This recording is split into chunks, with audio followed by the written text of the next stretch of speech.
جو انہوں نے اسمبلی میں کیا ہے، پہلے الیکشن کمیشن ان کا نوکر تھا جو چیف الیکشن، اب اپنے اور 2 آدمی انہوں نے بھرتی کروا لیے وہاں، اور اب یہ نیب کا اپنا آدمی رکھوانے لگے ہیں.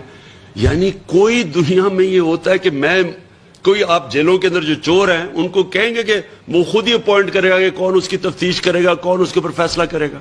یہ کہ دنیا میں سنا ہے کہ یہ ایف آئی اے کا انہوں نے تباہ کر کے رکھ دیا. ایف آئی اے کیونکہ ان کے اوپر 24 ارب کے کیسز تھے، اور وہ ابھی اس کیسز سے بھی نکل جائیں گے.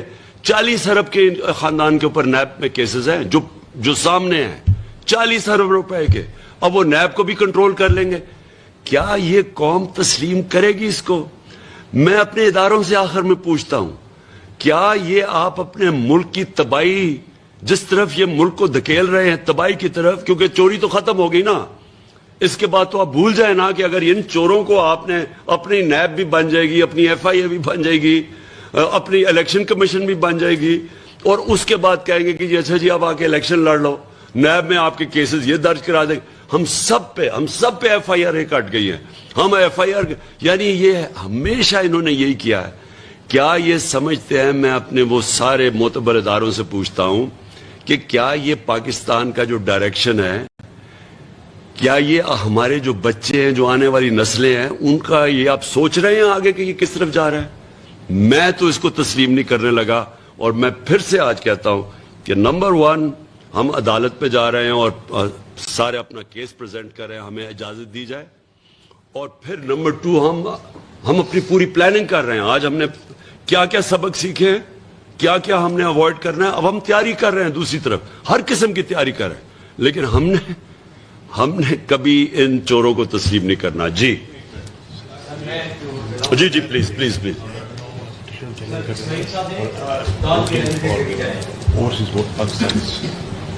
جی سوری، 2 چیزیں ہم چیلنج کر رہے ہیں عدالت میں. ایک تو انہوں نے اوورسیز پاکستانیز کی ووٹنگ ختم کی ہے. میں کل بھی یہ کہہ بیٹھا، یہ فنڈامنٹل رائٹس کے اگینسٹ ہے. یہ ایسی ہے کہ جی ہم فیصلہ کریں عورتوں کو ووٹ نہیں دیں گے، آپ اسمبلی میں بل پاس کریں، ایسے ہو نہیں سکتا ہے. نمبر 1. اور نمبر 2، ہم یہ جو نیب کے اوپر یہ کرنے جا رہے ہیں، یہ بھی ہم چیلنج کریں گے. الیکشن کمیشن بھی چیلنج کریں گے، اور نیب میں بھی یہ جو اپنا کروا رہے ہیں، اپنا آدمی رکھوا رہے ہیں، یہ بھی چیلنج کریں گے. جی اسماعیل.